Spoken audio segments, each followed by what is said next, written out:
Vamos falar um pouco sobre o pensamento. Todos nós pensamos. Todos os seres humanos não param de pensar. Mesmo que em algum momento você esqueça de que você pensa, mas você está pensando. Qual é a definição do pensamento?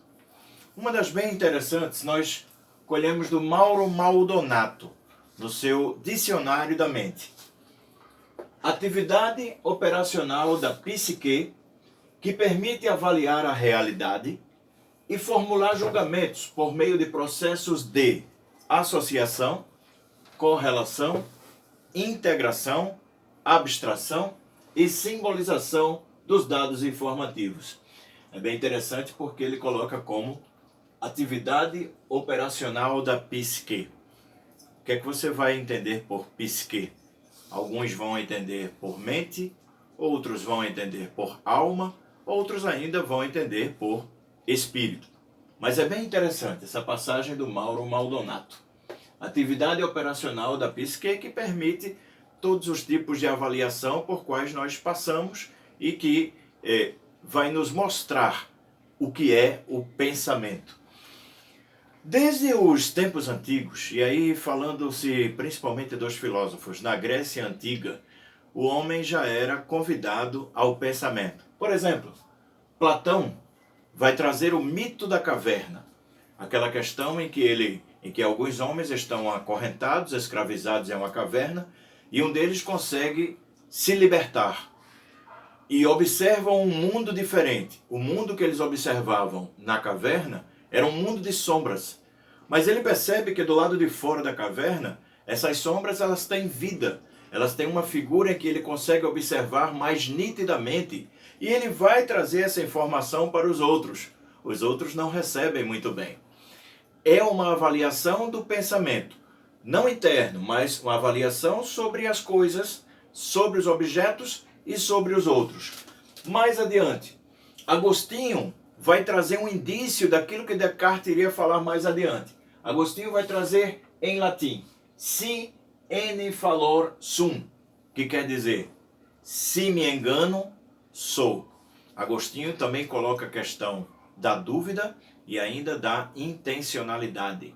O que devo fazer para ter uma vida melhor? Obviamente que Agostinho é ligado à filosofia patrística, vai estar ligado ao homem perante Deus, perante o divino. Mais adiante, outro filósofo da patrística, Pedro Abelardo, vai trazer a questão da intenção. E aí eu queria ler um trechinho, História da Filosofia Patrística e Escolástica, Giovanni Reale e Dario Antiseri. Abelardo diz assim: na moral, Abelardo traz à luz o papel da consciência como fonte da intentio ou consensus animi. A alma humana seria teatro de impulsos que são involuntários e instintivos e, portanto, pré-morais. A moralidade surge no momento em que a consciência dá seu consenso.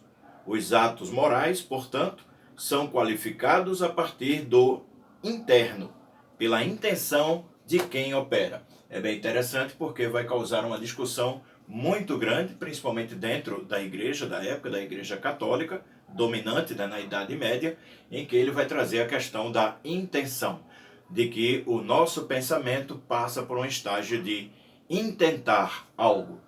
Mais adiante, vamos ter Descartes, com a dúvida metódica. Ele começa a pensar, óbvio, tem um método, e essa dúvida metódica vai levá-lo ao cogito ergo sum. Penso, logo existo. Quer dizer, ele duvida de tudo que existe ao seu redor, ou tudo que possa existir, mas ao final, ele não tem dúvidas de que ele pensa. Logo, ele existe.